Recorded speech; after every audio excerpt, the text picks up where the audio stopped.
King Charles and Queen Camilla have begun a two-day visit to Northern Ireland, their first since the Coronation. They arrived in Belfast to begin a series of engagements to open a new Coronation garden in Newton Abbey, inspired by sustainable gardening principles, of course very close to the King's heart. But they've also been to visit school children taking part in Coronation projects with community members who volunteered for the King's Big Help Out initiative. Let's get more now with our Northern Ireland reporter Dougie Beattie, who's outside Hillsborough Castle there for us, which of course is still the official residence as such in Northern Ireland, Dougie. Well, it is. It's the official residence of the royals when they come here. The Secretary of State's residence. When they're not, he's allowed to borrow it. And of course, Hillsborough itself has a great relationship with the name King Charles. It was King Charles II in 1660 that actually granted this as a fort. And strangely enough, the Fort Guard that's here to this day is the longest serving military presence in Ireland, north or south, and that was done by King Charles II. The next king that came here was King William in 1690 on his way through to the Battle of the Boyne. Strangely enough, he brought gin with him, the first time we've ever seen it, and now we have King Charles himself. He arrived here just about an hour ago, and it is for that garden party, and that party is an annual event, and it's held for those that do well in society, do things for free, volunteers, those that were on the helping outside of the coronation. The Duke of Edinburgh awards scheme, of course, those bursaries are rewarded here as well as Buckingham Palace, so he'd be meeting a lot of those people today. And really, he was a very small crowd here, but it was held very hush-hush that he was actually even arriving very downplayed.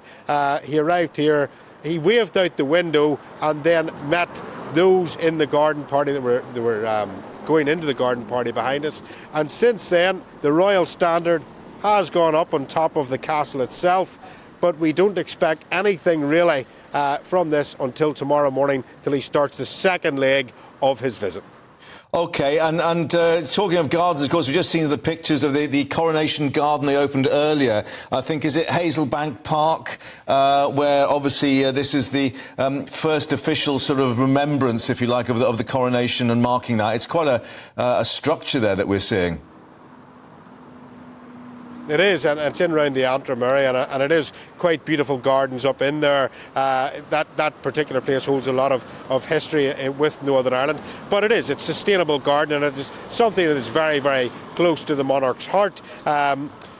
He takes a lot of time to explain that, and I have been at these garden parties before, and he has took time round the gardens to look at them and actually examine what's going on in them.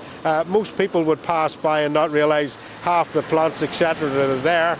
But we used to get access to these garden parties. The press very much, now that he is the monarch itself, being locked out of that and only pool footage being put out. But if you're there and you're lucky enough to see some of the royals as they wander around and just are themselves, he took a lot of time to examine the beautiful gardens that are actually here behind us. Yeah, and we understand the politicians meeting as well, although I don't think they're at the garden party, but clearly that is a reflection as well as the importance to meet them in Northern Ireland.